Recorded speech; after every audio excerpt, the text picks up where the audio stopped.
Usually I just use this miter saw and do it.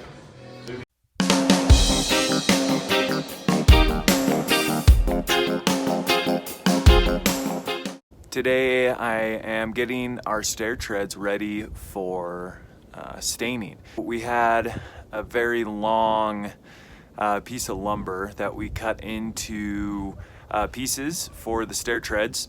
We then used a planer. We planed them down to the exact height that we wanted. You have to be careful with your stair heights and your railings, mainly so they're equal, but the big thing is so when they come and do your inspection, your railings are the right height and you pass your final inspection.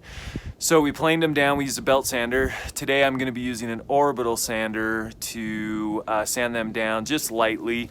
I'm gonna use about 120 grit sandpaper to get them just lightly sanded so we can stain them.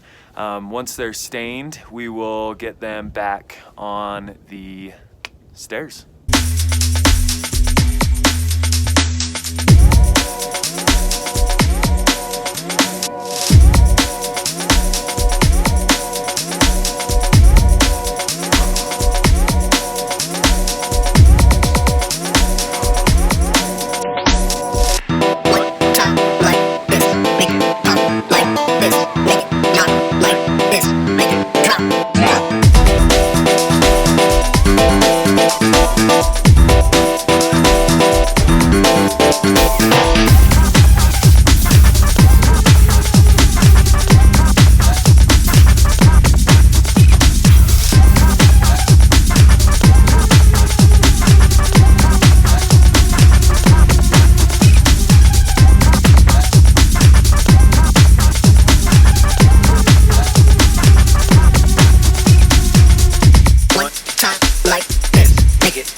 So I'd always wondered how with these doors you keep them closed, right? Most doors have like a doorknob with a latch on the inside, but these kind of big modern looking door handles don't have that, right? You don't have a latch.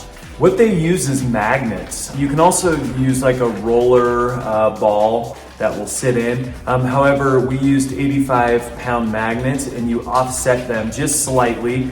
So for the door jamb, it sits more towards the outside and the magnet on the door itself sits more towards the inside, so it's always pulling towards the door jamb. When you open the door and you look down here on the bottom, there's a magnet here, and then there's also the magnet on the inside of the door jamb there.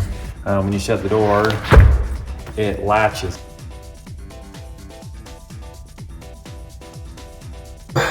Thanks to Matt, we have been putting in our under cabinet lighting. What happens is you run a low voltage wire, such as this. The way it works is these pieces come separately. So we bought double-sided adhesive to stick it to the bottom of the cabinet, but then you have this clear plastic piece that sits on top of the light, and then this plastic black piece that sits along the back. That's the housing for it. You have to buy this separate. The light itself comes in long rolls that looks like this. You stick the light to the inside of here, you put that cover over the top of it, and then you mount it underneath. We were able to mount underneath this open shelving. We weren't sure if we were going to do it just because of the look of it. Normally, you know, if you have free-floating cabinets underneath, such as these, you don't see them. But with that one, a short person will see it. My head is up here, so we will never see it. And that's why we're determining whether or not we're gonna do this one. We ran the wire for it, but because these are free-floating shelves, there's nowhere to hide it. Once you get the controllers hooked up, you just have to make sure your wiring's correct. I know that sounds weird. If they're not, they wouldn't work, and you would probably sit there thinking like, why aren't my lights working? So you just have to be careful about that. We put ours on a separate switch, which is this one here.